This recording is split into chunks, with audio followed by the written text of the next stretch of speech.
টমেটোর চাটনি। সোমবারে দিয়ে দিয়েছি শুকনো লঙ্কা, সোমবারে দিয়ে দিয়েছি শুকনো লঙ্কা, আর দেবো এখন মুড়ি, দিয়ে দিলাম মুড়ি। এখানে আছে আধা কেজি টমেটো, দিয়ে দিলাম শুকনো কোল দিয়ে টমেটোর চাটনি দেবো। দিয়ে দিলাম লবণ আধা চামচ,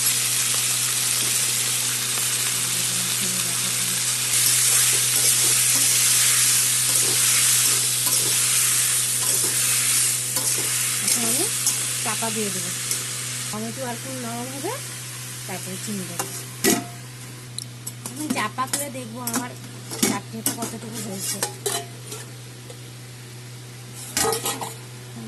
টমেটো ফুল সব নরম হয়ে গেছে, এখন আমি চিনি দিয়ে দেবো।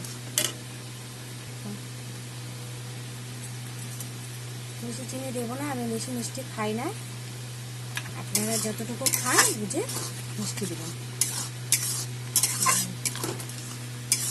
তো আমার টমেটো চাটনি রেডি হয়ে গেছে। আপনারা এরকম করে বানাবেন, বানিয়ে খেয়ে কমেন্ট করে জানাবেন কেমন হয়েছে। লাইক করবেন, কমেন্ট করবেন, শেয়ার করবেন। Thank you.